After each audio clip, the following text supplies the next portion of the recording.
धन्यवाद आपको। आज हम विश्व मानव ज्ञान के प्रतीक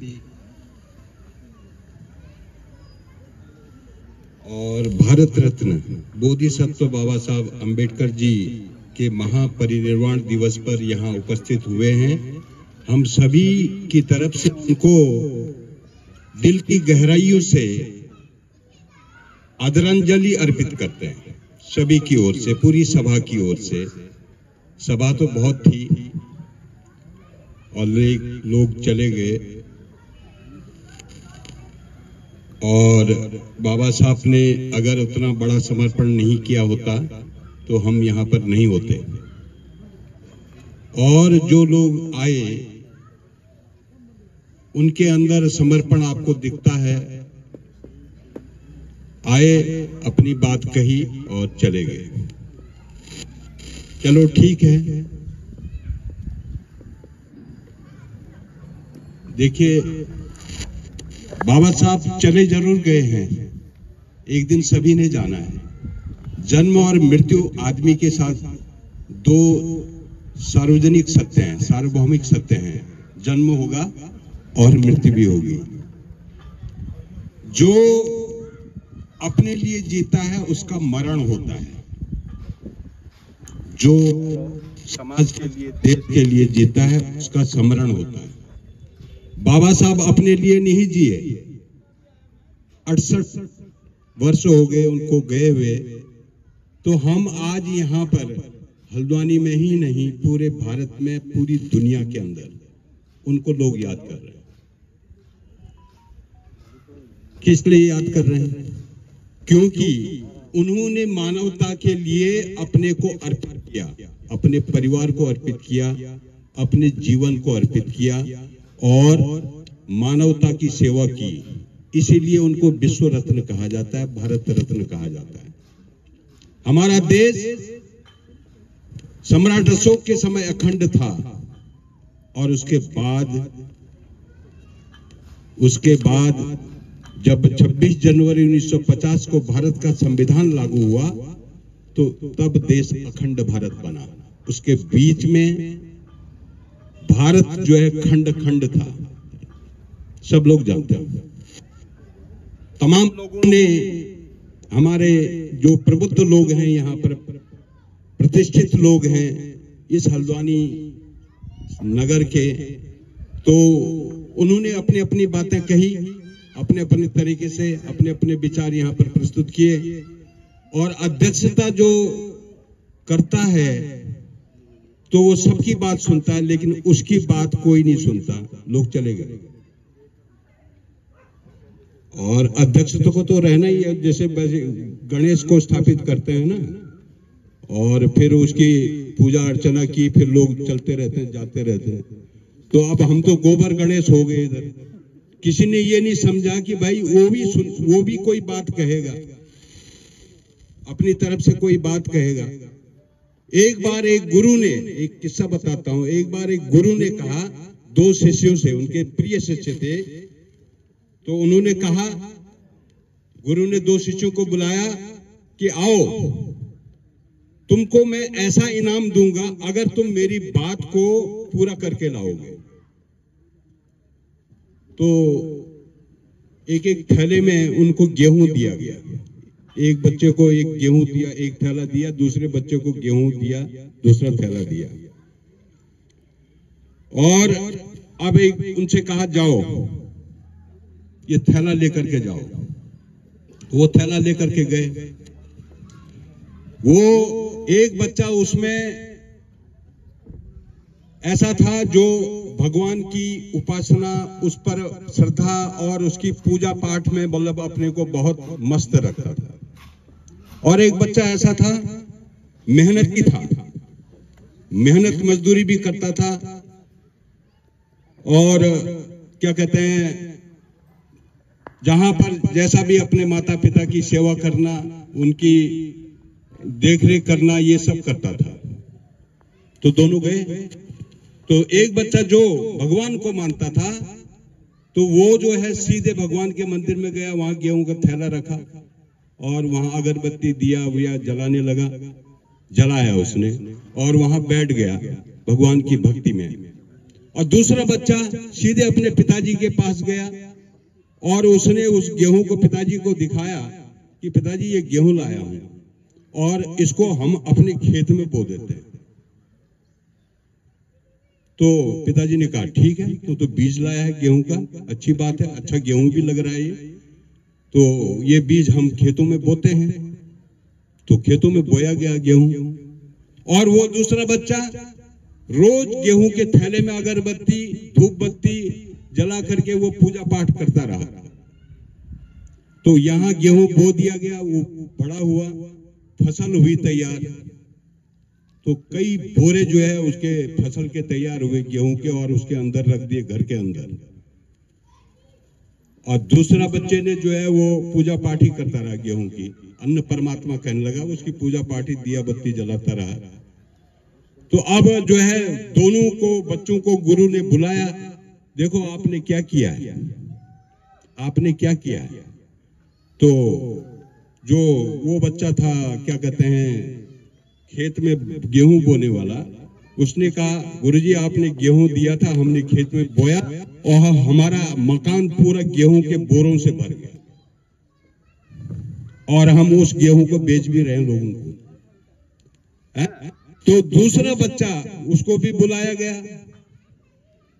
तो वो गेहूं का थैला लेकर के आया कि मैंने इस थैले को जो है मंदिर में रखा और क्या कहते हैं पूजा पाठ की और भगवान का भजन किया, कीर्तन किया, सब कुछ किया।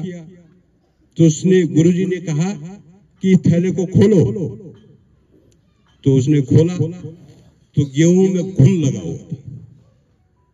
क्या लगा हुआ था? घुन। तो गेहूं को खा दिया घुन ने। और एक बच्चे ने क्या कर दिया? पैदावार कर दी। तो आप घुन वाले लोगों बच्चे के उसमें शामिल होना चाहते हैं या पैदावार करने वाले के शामिल होना चाहते हैं? बाबा साहब ने आपको एक आइडियोलॉजी दी है, विचारधारा दी है, जो लोकतंत्र को बनाए रखने के लिए इस देश के अंदर 5 प्रकार का लोकतंत्र है। सबसे पहला सामाजिक लोकतंत्र, सामाजिक समानता, सामाजिक लोकतंत्र, समाज में किसी भी तरह का भेदभाव नहीं। दूसरा लोकतंत्र है आर्थिक लोकतंत्र, किसी भी तरह से किसी के अंदर कोई गरीबी नहीं होगी, सबको 2 वक्त का भोजन जीवन जीने के लिए मिलेगा। ये जो है आर्थिक बराबरी। तीसरा लोकतंत्र है शैक्षिक लोकतंत्र, शिक्षा के क्षेत्र में सबको बराबर का हक, शिक्षा सबके लिए जरूरी। और चौथा लोकतंत्र है राजनीतिक लोकतंत्र, जिसमें राजनीति के क्षेत्र में समाज के सभी लोगों की भागीदारी, राजनीतिक लोकतंत्र। और 5वां है धार्मिक लोकतंत्र, जो जिस धर्म को मानता है उसको उसकी आजादी। ये 5 प्रकार का लोकतंत्र भारत के संविधान में बाबा साहब अम्बेडकर ने दिया। और भारत का संविधान, अभी यहां पर बुद्धिज्म की बात आ रही थी, भारत का संविधान हमारे जितने महापुरुष हैं, जितने महापुरुषों के नाम आप जानते हैं, और तथागत बुद्ध जिन्होंने करुणा, मैत्री और प्रज्ञा का संदेश पूरे विश्व को दिया, तो वो भारत के संविधान में हमारे महापुरुषों की विचारधारा समाहित है। भारत के संविधान में हमारे जितने महापुरुष हैं हमारे समाज के, वो भारत के संविधान में समाहित है। ऐसा करने की ताकत इस देश के अकेले बाबा साहब अम्बेडकर के पास। बाबा साहब अम्बेडकर आज की तारीख में भी उनके बराबर क्वालिफिकेशन इस देश के अंदर किसी के पास नहीं है। उनके बराबर शिक्षा इस देश में किसी के पास आज भी नहीं है। उस जमाने की तो बात ही छोड़िए। तो भाई आपको वोट का अधिकार दे रखा है, वोट का अधिकार दे रखा है, और उस वोट से ग्राम सभा से लोकसभा तक चुनने के लिए आपको वोट का अधिकार दे रखा है बाबा साहब अम्बेडकर ने। और इस देश के अंदर ग्राम सभा से लोकसभा तक 10 लाख लोगों को राजनीतिक आरक्षण भी दे रखा है। 10 लाख लोगों को, गांव में वार्ड मेंबर होता है, ग्राम प्रधान से लेकर के लोकसभा तक, विधानसभा, जिला पंचायत, नगर पालिका, नगर निगम, सब जगह ये राजनीतिक आरक्षण दे रखा है। क्या ये राजनीतिक 10 लाख लोग आपकी बात करते हैं? नहीं करते। तो मैं क्या कह रहा हूं, इस देश के अंदर जो बहुजन समाज है वो बुद्ध से लिया गया है। बहुजन शब्द जो है बुद्ध से लिया गया है। तो इसकी आबादी कितनी है आपको मालूम है? इसकी आबादी 85% है इस देश के अंदर, और 15% सामान्य समाज है, वो भी भारत के संविधान के अंतर्गत आता है। क्योंकि हम भारत के लोग, मैम ने बोला था ना, हम भारत के लोग, भारतीय लोकतंत्र के अंदर वो समाज भी आता है। तो उस समाज को और बहुजन समाज को मिलाकर के 100% होता है। तो अब इस देश के अंदर जो सत्ता में काबिज, सत्ता में जो पार्टियां जाती हैं, सत्ता में जो पार्टियां जाती हैं, किसके वोट से जाती हैं? 15% के वोट से जाती हैं या 85% के वोट से जाती है? किसके वोट से जाती है? 85% के वोट से जाती है ना? 85% के वोट से जाती हैं और सरकारें बनती हैं 30 से लेकर के 50% वोटों पर। अतः 85% के वोटों से सरकारें बनती हैं। तो वोट हमारा, राज तुम्हारा नहीं चलेगा, नहीं चलेगा। ये वोट की पावर दे रखी है बाबा साहब अम्बेडकर ने। तो मैं तो अभी एक नया चीज मैंने अन्वेषण किया है भाई, 85% लोग टैक्स ज्यादा देते हैं या 15% लोग देते हैं? कौन ज्यादा देते हैं टैक्स सरकार को? 85। तो वोट हमारा, नोट हमारा, राज तुम्हारा नहीं चलेगा। तो राजनीतिक जागरूकता भी हमारे समाज के अंदर आने की जरूरत है। राजनीतिक जागरूकता, धार्मिक जागरूकता और क्या कहते हैं, सामाजिक जागरूकता। हम जो है, हम बटे हुए हैं। बाबा साहब ने शेड्यूल कास्ट बनाया, एक होमोजेनियस सोसाइटी बनाई, शेड्यूल ट्राइब बनाया, होमोजेनियस सोसाइटी बनाई, और आर्टिकल 340 दिया, ओबीसी को होमोजेनियस सोसाइटी बनाई, और माइनॉरिटी एक बनाया, वो भी होमोजेनियस सोसाइटी बनाई। और ये मिला करके कितना हो गया? 85%। तो 85% क्या हम अपना हक लेना जानते हैं? भाई आप बोल रहे हैं कि ये सरकार कांग्रेस की है, बीजेपी की है, ऐसा मत बोलो। हम क्यों नहीं बोलेंगे हमने बनाया है? सरकार बनने के बाद तो सबकी होती है ना, उसी के लिए तो हम ज्ञापन भी देते हैं, अपना मांग पत्र भी देते हैं, सब कुछ देते हैं ना। हम टैक्स दे रहे हैं ना, हम किसी के गुलाम है क्या? हमारे पैसे से जो है सरकारें चल रही हैं। तो हमको लेना भी आना चाहिए। भारत के संविधान में सारी व्यवस्थाएं, जो अनुसूचित जाति, जनजाति, पिछड़ी जाति को संवैधानिक अधिकार मिला है, उसको लेने की बात भी आनी चाहिए। देखिए, अभी हमने जब लगातार जो है ज्ञापन दिए, तो 4 जो है आपके हॉस्टल खुले हैं। मैं बता रहा हूं आपको, पिथौरागढ़ में नारायण नगर, बेरीनाग, अल्मोड़ा में सोमेश्वर, और पाइंस में, नैनीताल में 100 बच्चों का हॉस्टल, और जगह 50-50 बच्चों का। और उसमें सारा खर्चा जो है सरकार उठाती है, खाना पीना सरकारी सब उठाती है। अब हल्द्वानी में हमने फिर एक ज्ञापन और दे रखा है कि 2 हॉस्टल होने चाहिए, 6 जनों का केंद्र है, 100 लड़कियों के लिए, 100 लड़कों के लिए, गरीब बच्चों के लिए। क्योंकि हमारा गरीब बच्चा पहाड़ के अंदर रहता है, इंटर वहां अपने घर में कर लेता है, हाई स्कूल इंटर कर लेता है, हायर एजुकेशन के लिए आना पड़ता है उसको शहर में, तो 2-2.5 हजार का किराया देना पड़ता है, 2-2.5 हजार खाने के लिए। एक मजदूर का बच्चा पढ़ पाएगा क्या? नहीं पढ़ पाएगा ना, नहीं पढ़ पाएगा। तो अगर हम उसको खाने पीने की पूरी, और गवर्नमेंट की व्यवस्था है, बाबा साहब ने संविधान में समाहित कर रखा है, लेकिन कौन लेगा? हम दूरी बनाते हैं ना, ये भाजपा या कांग्रेस। अरे भाई, वोट तो हमारे ही लोगों ने दिया, टैक्स भी हमारे ही लोगों ने दिया, बोलना क्यों नहीं आता उनके सामने? हमको बोलना चाहिए। तो 4 हॉस्टल खुले। अभी यूपीएससी और पीसीएस का कोचिंग सेंटर, अगर हम इन चीजों की ओर जाएं, गाल बजाने के अलावा, गाल बजाने के अलावा अगर इन चीजों की ओर, अपने अधिकारों की ओर जाएंगे, तो निश्चित रूप से इन लोगों को वो देना पड़ेगा। पहले आपको जानकारी तो होनी चाहिए कि ये चीजें हम ले सकते हैं या नहीं ले सकते हैं। Special component plan schedule caste के विकास के लिए स्पेशल कंपोनेंट प्लान है, और शेड्यूल ट्राइब के लिए सब ट्राइबल प्लान है। वो पैसा एक बार हरिश्चंद्र सिंह रावत जी ने जब चुनाव लड़ा था तो श्यामा गार्डन में जो है मैंने उनसे सवाल किया था कि आपने 35 करोड़ रुपया जो है डाइवर्जन किया था स्पेशल कंपोनेंट का खर्च न करके, तो कौन बोलेगा? मीटिंग होगी इधर, जयंती मना ली इधर, परिनिर्वाण दिवस मना लिया इधर, और उसके बाद घर में चुप। ये नहीं चलेगा, नहीं चलेगा।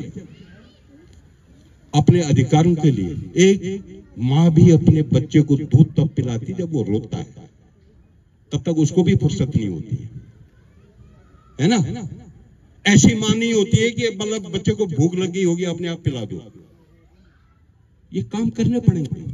हम असंवैधानिक काम नहीं कर रहे हैं किसी का, हम कोई राजनीतिक काम नहीं कर रहे हैं, हम अपने अधिकारों की मांग कर रहे हैं। हमको schedule caste, schedule tribe, OBC और माइनॉरिटी भारत के संविधान में ये लिखा हुआ है, ये कहीं नहीं, भारत के संविधान में समाहित है। और लोग नहीं है समाहित, ये लोग भारत के संविधान में समाहित है।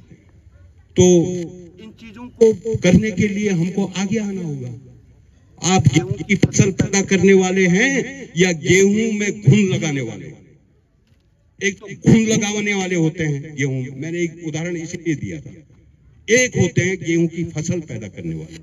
तो गेहूं की फसल को फसल पैदा करनी है, आने वाली, हम आज नहीं रहेंगे तो कल आने वाली पीढ़ी को जो हमारी जगह पर बोलने वाले कुछ लोग हो सकते हैं, तो हम उसको तैयार करें ना, तैयार करना चाहिए। अब यही पार्क और यही अंबेडकर भवन और यही शिल्पकार सेवा संस्थान वहां का राजपुरा का, वो बीजेपी की गवर्नमेंट, अब बीजेपी कहता हूं मैं, सरकार बन जाने के बाद तो सभी की होती है ना। अब तुम्हारा मुख्यमंत्री कौन है कहेंगे तो हम तो पुष्कर सिंह धामी तो कहेंगे, हैं? हम मायावती बोल देंगे क्या? नहीं बोलेंगे ना, वही तो बोलेंगे। तो ये काम करने की जरूरत है, हमको अपने अधिकारों के बारे में उसको चेताने की जरूरत है।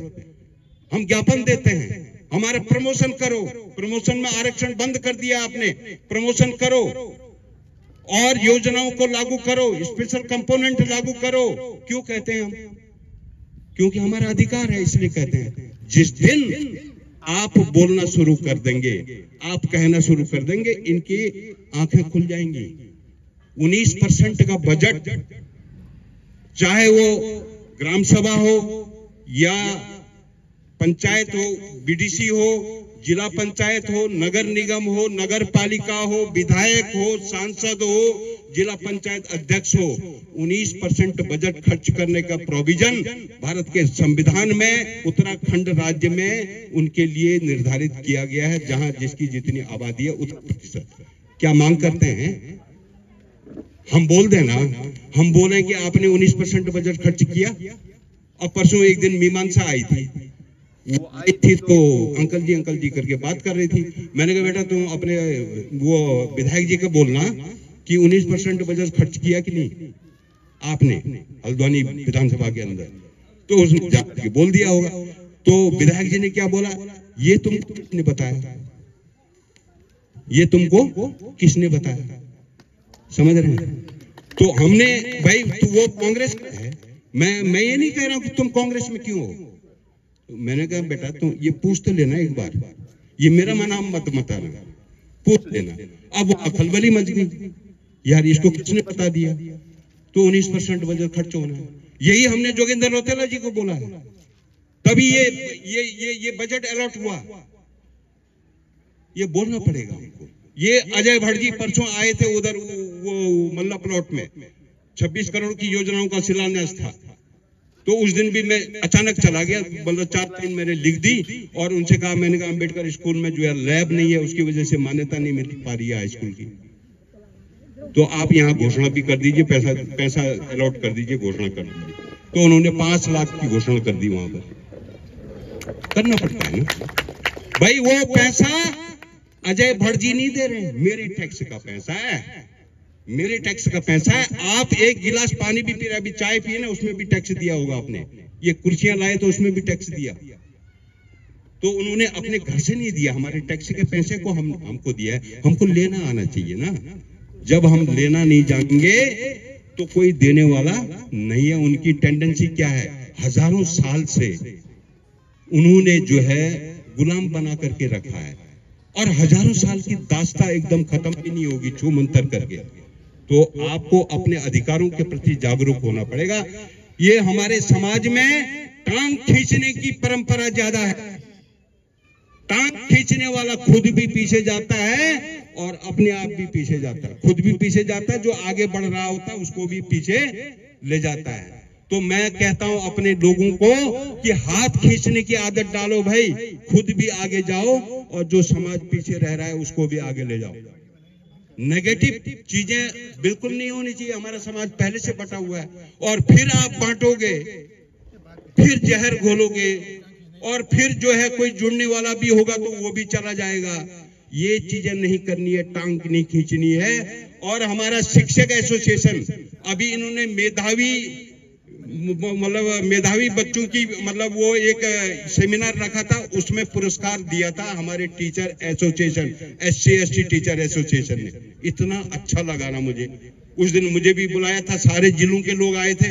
मैंने कहा नैनीताल जिले ने इतना बड़ा काम किया है, पूरे जिले के लोगों को, बच्चों को बुलाया, सारे ब्लॉकों के बच्चों को, सारे तहसीलों के बच्चों को बुला करके मेधावी बच्चों को पुरस्कृत किया, और वहां पर अपनी बातें कही। माताएं, पिताजी लोग आए और उनको गौरव महसूस हुआ हमारे समाज के बच्चों के लिए।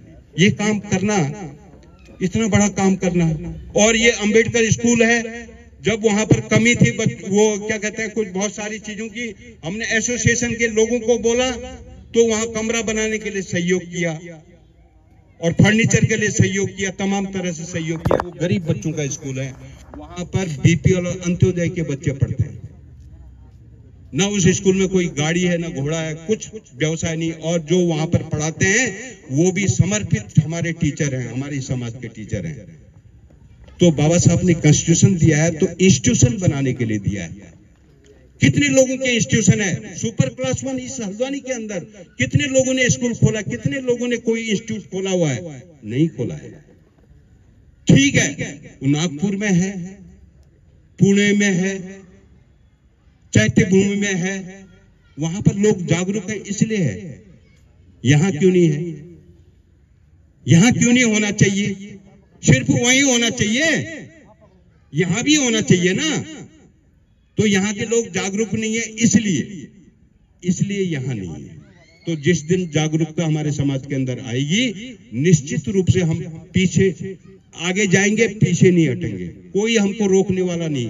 भारत का संविधान हमको आगे बढ़ने की हिम्मत देता है, और उस संविधान को जानो, अपने अधिकारों के बारे में लोगों के सामने कहो और एकजुटता दिखाओ, और एकजुटता दिखा करके। अब मैं तो ये कोई भी कार्यक्रम हमारा होता है, 14 अप्रैल है तो उस दिन हमारा एक ज्ञापन जाना चाहिए उत्तराखंड सरकार को।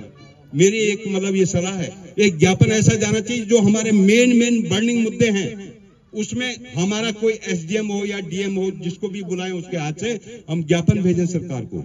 समय समय पर जो कार्यक्रम होते हैं तो ज्ञापनों के माध्यम से हमको, क्योंकि उतनी भीड़ दिखाई देती है, उस भीड़ का हम उपयोग नहीं कर पाते, भीड़ का उपयोग नहीं कर पाते। ज्ञापन जाना चाहिए और वो मीडिया में भी जाना चाहिए। अभी चलो ये ABPP के लोग आ गए भाई, उनसे हमने बाबा साहब का जो है नारा लगवा दिया ना, उनकी वजह से हम थोड़ी चले, हमारी वजह से वो चले। हमारे महापुरुष को माला पहना करके गए, जाना पड़ेगा उनको। वो कुछ भी चलाएं, इस देश के अंदर 2 विचारधाराएं चलती हैं, एक मनुवादी विचारधारा चलती है और दूसरा अंबेडकरवादी विचारधारा चलती है। तो किस विचारधारा के आप समर्थक हैं, मनुवादी विचारधारा के या अंबेडकरवादी? मनुवादी विचारधारा के लोगों को, हमारा समाज भी तो मनुवादी था। आज कुछ अंबेडकरवादी हो गए तो इसका मतलब ये नहीं कि सारे अंबेडकरवादी है, अभी मनुवादी बहुत है हमारे समाज के अंदर भी। तो भाई अगर कोई आता है तो हम उसको नकार नहीं सकते। आओ भाई, आप हमारी विचारधारा, और बैठते तो हमारी विचारधारा उनको पहुंचाते, उन्होंने कभी सुना ही नहीं, ये चीज कभी सुनी नहीं। हम तो मानवता के विषय में बात करते हैं ना, हम किसके विषय में बात करते हैं? यहाँ बुद्ध धर्म के बारे में बात आई। मैं तो ये बोलता हूं कि जो धर्म नीच जातियों को पैदा करता है, या जिस धर्म में नीच जातियां पैदा होती हैं, वो जातियां नीच नहीं, आदमी नीच नहीं, वो धर्म ही नीच है। मैंने किसी धर्म का नाम लिया? किसी धर्म का नाम नहीं लिया। जो भी धर्म मनुष्य को मनुष्य नहीं मानता, नीच जाति मानता है ना, और वो व्यक्ति नीच नहीं, वो जाति नीच नहीं, वो धर्म ही नीच है। वो कौन सा धर्म है ये खुद जानो, मैंने नहीं बोला, है ना। तो ये सारी चीजें हैं समझने के लिए, विद्वान के लिए इशारा ही काफी। जो भी कार्यक्रम करो एकजुटता से करो। देखो ना, किसी ने संगठन बना रखे, किसी ने 100 आदमी जोड़ रखे, किसी ने 5 आदमी जोड़ रखा है, किसी ने 10 आदमी जोड़ रखा है, तो सारे संगठनों को एक साथ लेकर के चलना है। भाई 5 मैंने जोड़ रखे तो 5 मेरे भी आएंगे, 100 आपने जोड़ रखे 100 आपके भी आएंगे। अच्छी बात है ना। वो गेहूं का जो बीज है ना, वो फैलाना है और बोना, एक रूपता रखनी है, टांग नहीं खींचना है, हाथ खींचो भैया, आदत डालो, है ना। किसी को सिगरेट पीने की आदत हो तो वो उसका लत हो जाती है, किसी को क्रिटिसाइज करने की आदत हो जाती है तो क्रिटिसाइज ही करता है, फिर वो लत पड़ जाती है ना उसको। वो पॉजिटिव वे में चल नहीं पाता। पॉजिटिव वे में चलना चाहिए, सकारात्मक भूमिका में चलना चाहिए, उसमें ताकत बनती है। नकारात्मक भूमि में चलने में खुद में भी ताकत खत्म होती है, जो दूसरा सुन रहा है तो उसमें भी ताकत खत्म होती है। तो हमारा टीचर्स एसोसिएशन, एक तो भारत के निर्माता हमारे बाबा साहब अम्बेडकर, नए भारत का निर्माण किसने किया, उनकी बुनियाद किसने डाली, कैसा भारत होगा ये बाबा साहब ने संविधान लिख करके। और दूसरा, इस देश का राष्ट्र निर्माता शिक्षक है, इस देश का राष्ट्र निर्माता शिक्षक है। तो हमारा जो शिक्षक एसोसिएशन है वो इसमें अग्रणी भूमिका अदा कर रहा है। उसमें यूथ लोग हैं और सबको जानकारी है, और सभी लोग को साथ लेकर के चलने की एक उनके अंदर मतलब ये है, भावना है, और ये चलना चाहिए, आगे चलना चाहिए। जो संघर्ष करता है तो बिना संघर्ष किए कुछ नहीं मिलेगा, संघर्ष करना पड़ेगा। तो आप लोगों ने, हमने तो उतने लोगों को झेला, बोल करके चले गए, आप लोगों ने भी मुझे झेला, मैं इसके लिए माफी मांगता हूं आप लोगों से झेलने के लिए, है ना। क्योंकि हमने तो उतने लोगों को झेला, वो तो चले गए, बड़े बड़े लोग थे, क्लास 1 ऑफिसर थे, वो हमारी कहां बात सुनते, उनकी बात ऊंची हुई, हमारी बात तो बहुत नीची हुई। तो ये बाबा साहब का जो मंत्र है, बाबा साहब ने अपने को जीवित रखा है भारत का संविधान देकर के। बाबा साहब का देह चला गया, लेकिन भारत का संविधान है, वो जीवित है, उसको जीवित रखना है। उसको जीवित रखने के लिए हमको संघर्ष करना है। तो पढ़े लिखे लोग, जानकार लोग ही संघर्ष करेंगे, बाकी लोग नहीं करेंगे। हम लोग की बड़ी जिम्मेदारी है, हम जानते हैं ना उन चीजों को कौन रखेगा। और हम बाबा साहब अकेले थे, उन्होंने क्या वह दुनिया के अंदर अपना डंका बजा दिया। हम तो इतने लोग हैं भाई पढ़े लिखे, उस समय तो पढ़े लिखे ही लोग नहीं थे, तो अकेले उन्होंने उतना झेल लिया। इतने पढ़े लिखे लोग झेल नहीं पाएंगे क्या? झेलेंगे। तो एकजुटता बना के रखनी है, और संगठन में ताकत होती है, और तभी जाकर के हमको जो है परिणाम मिलेंगे। और अपने हक अधिकारों के लिए हमको लड़ना पड़ेगा, बिना लड़े कुछ नहीं मिलेगा। और सभी लोगों का आभार व्यक्त करता हूं, आप लोगों ने जो है आकर के एक ये जो परंपरा हमारी चली आ रही है, उस परंपरा को कायम किया और विचारों का आदान प्रदान किया। आपस में आपके विचार सुनने को और हमारे विचार आपको सुनने के मिले। इन्हीं शब्दों के साथ आप सभी लोगों का धन्यवाद अदा करता हूं और बाबा साहब को पुनः नमन करता हूं। और इसी के साथ जय भीम, जय भारत, जय संविधान, और ये समापन की घोषणा भी करता हूं।